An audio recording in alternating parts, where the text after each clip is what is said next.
शिकवार मंजूरी का अमल मुकम्मल हो चुका है। 27वीं आईनी तरमीम पार्लियामेंट से मंजूर कर ली गई है और इसकी तमाम शिकों को मंजूर कर लिया गया है। तमाम 59 शिकें 2/3 अक्सरियत से मंजूर हो चुकी हैं। 27वीं आईनी तरमीम सेनेट से मंजूरी की सूरत में चंद इजाफी तरमीम के साथ मंजूरी के लिए पेश कर दी गई थी और आपको बताएं कि अभी ये तरमीम पार्लियामेंट में मंजूर हो चुकी है। कौमी असम्बली में 27वीं आईनी तरमीम की तमाम 59 शिकें मंजूर हो चुकी हैं। 27वीं आईनी तरमीम की सेनेट से मंजूरी हुई थी इससे पहले और अब पार्लियामेंट में भी ये अमल मुकम्मल हो चुका है।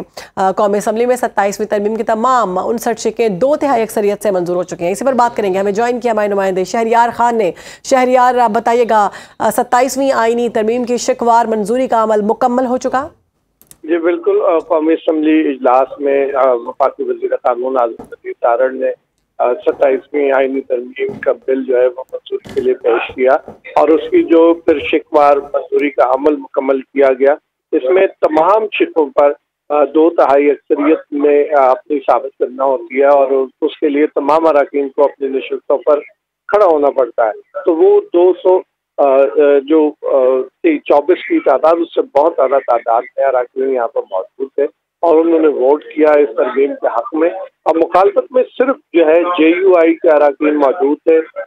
आलिया कामरान, शाहिद अख्तर अली ये मौजूद थी और एक उनके और रुकन JUI के मौजूद थे। तो ये 4 अराकीन थे जिन्होंने इस तरमीम के खिलाफ जो है वोट किया। बाकी तमाम जो अपोजिशन जमातें हैं उनके अराकीन वॉकआउट करके बाहर जा चुके हैं। तो इस वक्त जो है ये शिकवार मंजूरी का अमल मुकम्मल होने के बाद इस वक्त डिवीजन में तकसीम होती है इसकी बिल की हतमी मंजूरी के लिए।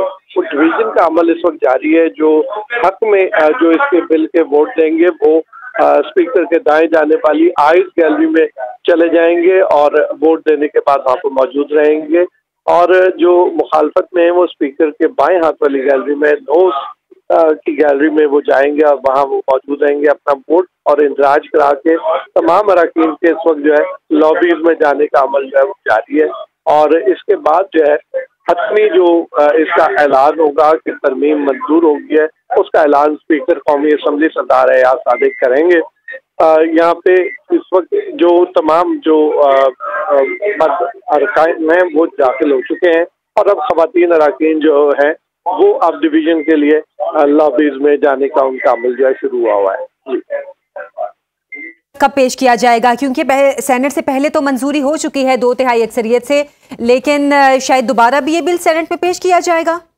देखिए, इसमें कुछ तरामीम ऐसी हैं जो तरामीम आज ऐड की गई हैं। उस हवाले से अगर जो है वो मंजूरी ली जानी होगी तो वो सेनेट के कल के इजलास में ली जा सकेगी। आज जो है सेनेट का इजलास वो यकमकाती एजेंडे पर है। प्रेसिडेंट इरफान सदीकी के रिट ताज़ियत की रेफरेंस किया जा रहा है। तो जो भी कल होगी वो कल के इजलास में जो है वो जो भी तरमीम अगर पेश करनी होगी तो वो सेनेट के इजलास में पेश की जाएगी। और जो अभी ये जो सिस्टम है ये यहाँ से मंजूरी के बाद जब ये मंजूर होता है तो फिर इसको वज़ारत कानून जो है बिल जब दोनों ऐवानों से मंजूर हो जाता है मुकम्मल तौर पर तो फिर उसके बाद इसको वज़ारत कानून सदर मुमलिकत को भिजवाती है और सदर मुमलिकत के दस्तखत के बाद ये बाकायदा जो बिल है वो आइन की शक्ल बन जाएगा। ब्यूरो चीफ इस्लामाबाद कामरान खान भी हमारे साथ मौजूद हैं, उनसे भी इस हवाले से बात करेंगे। कामरान, 2/3 अक्सरियत से बिल मंजूर हो चुका है, लेकिन 4 शिकायतें जो हैं वो इसमें से हज़फ की गई हैं, उनके हवाले से बताइएगा। जी बिल्कुल, ये बुनियादी तौर पे ये वही बिल है जो कि सेनेट से पास हुआ था। उसमें सिर्फ 4 शिकें ऐसी हैं जिसमें कि वफाकी वज़ीर कानून ने उसमें तरमीम की है और वो तरमीम जो है वो भी अब कौमी असम्बली ने मंजूर कर ली है। उसमें सबसे अहम चीज़ जो है वो ये है कि आइन में जो चीफ जस्टिस ऑफ पाकिस्तान का ओहदा था उसको chief justice of supreme court कर दिया गया था। यानी जो सेनेट में बिल पास किया तरमीमी बिल, उसमें कहा गया था कि ये तरमीम की जाएगी कि चीफ जस्टिस ऑफ पाकिस्तान की बजाय उनका जो टाइटल होगा वो chief justice of supreme court कहलाएगा। तो इसके खिलाफ जो है इसके बरक्स अब ये फैसला हुआ है जो दोबारा तरमीम की है कौमी असम्बली में, उसमें यही कहा गया है कि जो उनका पहला ओहदा है चीफ जस्टिस ऑफ पाकिस्तान का वो ओहदा बरकरार रखा जाएगा।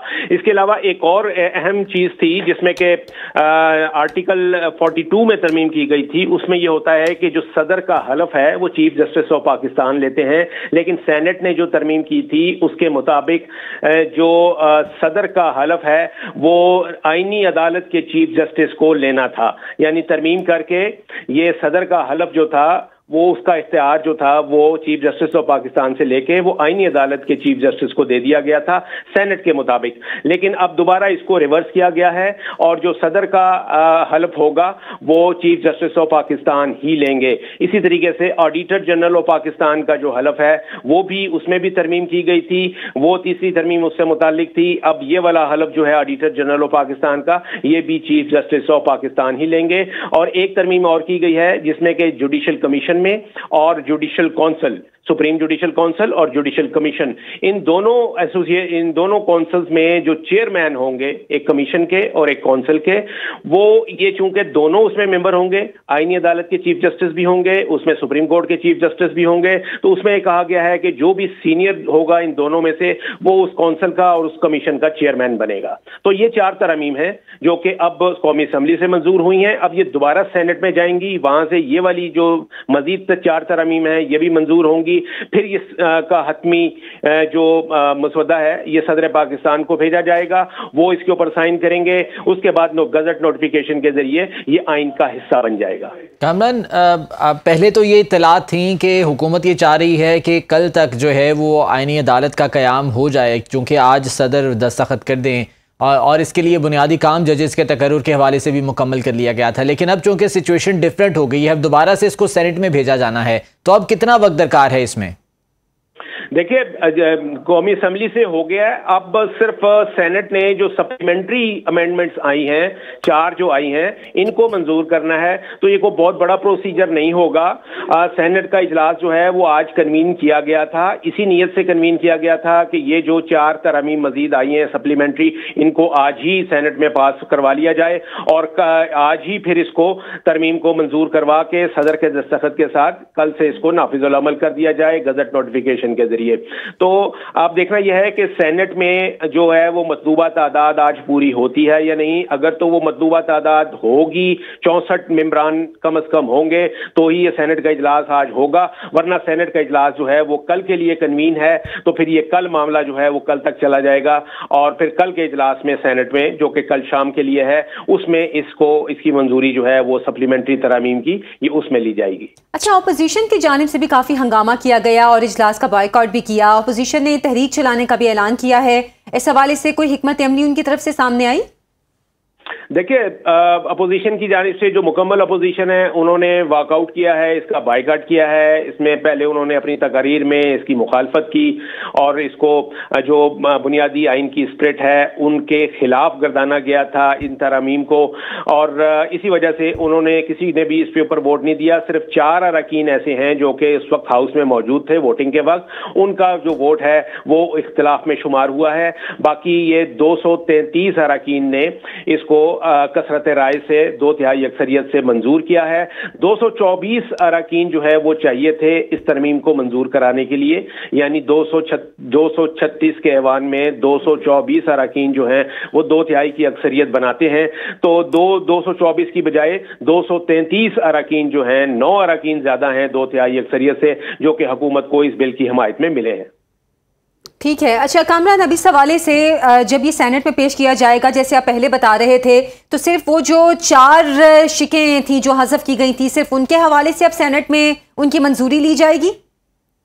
बिल्कुल, यही जो सप्लीमेंट्री जो है तरमीम, सिर्फ यही वाली जो आज अलहदा से वफाकी वजीर कानून ने पेश की हैं आजम नज़ीर तारण में, यही 4 तरमीम जो हैं ये दोबारा सेनेट के पास जाएंगी और इनकी भी उससे अप्रूवल ली जाएगी, क्योंकि बाकी तमाम शिकों की मंजूरी जो है वो सेनेट पहले ही 2/3 अक्सरियत से दे चुकी है। और मैं बताता चलूं कि ये 4 जो तरमीम हैं ये इससे मुतालिक है कि चीफ जस्टिस का जो ओहदा है, जो टाइटल है, वो बरकरार रहेगा और इसके अलावा जो सदर का हलफ होगा वो चीफ ऑफ कॉन्स्टिट्यूशनल कोर्ट नहीं लेंगे, बल्कि वो चीफ जस्टिस ऑफ पाकिस्तान ही लेंगे। इसी तरीके से जो ऑडिटर जनरल हैं उनका हलफ जो है वो भी चीफ जस्टिस ऑफ पाकिस्तान लेंगे। और एक और तरमीम की गई है कि आर्टिकल 6 में, उसमें यह कहा गया था कि आइन की पामाली का कोई भी मुकदमा जो है वो कोई भी अदालत जो है उसको वैलिडेट नहीं कर सकती। आइन में पहले लिखा था कि ना सुप्रीम कोर्ट और ना कोई हाई कोर्ट इसको वैलिडेट कर सकती है। अब उसके अंदर फेडरल कॉन्स्टिट्यूशनल कोर्ट का जो है जिक्र जो है वो भी कर दिया गया है, यानी ये कोर्ट भी आर्टिकल 6 की किसी खिलाफ वर्जी को वैलिडेट नहीं। कामरान, ये बताइएगा कि जो खबरें आ रही थी कि जो कॉन्स्टिट्यूशनल कोर्ट है उसमें जजेस के तकर्रुर के हवाले से तमाम बुनियादी काम मुकम्मल हो चुका है, गैजेट नोटिफिकेशन आएगा तो उसके फौरी बाद जो है उधर भी प्रैक्टिकली काम शुरू हो जाएगा, इम्प्लीमेंटेशन हो जाएगी। तो ये जो बुनियादी काम है हुकूमत की जानिब से, इस बारे में क्या इत्तलात हैं? किस तरह से फिल वक्त जो है वो तकर्रुर किया जाएगा? क्या जो मौजूदा जज साहिबान हैं सुप्रीम कोर्ट के, उनमें से जो है वो जजेस लिए जाएंगे, या जो बाकायदा प्रोसेस है जुडिशल काउंसिल का उसका इजलास करने के बाद जो है ये तमाम जजेस वहाँ पर लाए जाएंगे? देखिए, फेडरल कॉन्स्टिट्यूशनल कोर्ट जो कि पहली दफा मुल्क में कायम की जाएगी, इसके लिए पूरा एक चैप्टर जो है वो आइन में उसका इजाफा किया जा रहा है। उसमें तमाम तर तफसीलात जो हैं वो डाल दी गई हैं कि इसके जज साहिबान जो होंगे उनकी कितनी मुद्दत होगी, कितनी तादाद होगी, कितना टेनोर होगा। जैसे चीफ जस्टिस का टेनोर उसमें कहा गया है कि वो 3 साल रखा गया है। Chief justice of federal constitutional court जो होंगे वो 3 साल के लिए चीफ जस्टिस के ओहदे पर रहेंगे। इसी तरीके से ये तमाम चीजें जो हैं, जो जजेस की सिलेक्शन है, ये वही जुडिशल कमीशन करेगा जो कि सुप्रीम कोर्ट में और हाई कोर्ट में जजों की सिलेक्शन पहले करता आ रहा है। उसकी कंपोजिशन जो है वो थोड़ी चेंज की गई है। उसमें फेडरल कॉन्स्टिट्यूशनल कोर्ट के चीफ जस्टिस को भी उसमें शामिल कर दिया गया है जुडिशल कमीशन में। इसी तरीके से फेडरल कॉन्स्टिट्यूशनल कोर्ट का जो सीनियर जज होगा उसको भी नुमाइंदगी मिलेगी, वो भी मेंबर होगा जुडिशल कमीशन का। और इस तरीके से ये जो पहले से जुडिशल कमीशन कायम था उसकी कंपोजिशन में फेडरल कॉन्स्टिट्यूशनल कोर्ट के चीफ जस्टिस और जज को शामिल करके ये जुडिशल कमीशन जो है ये जजों की तकर्रियां जो है वो करेगा।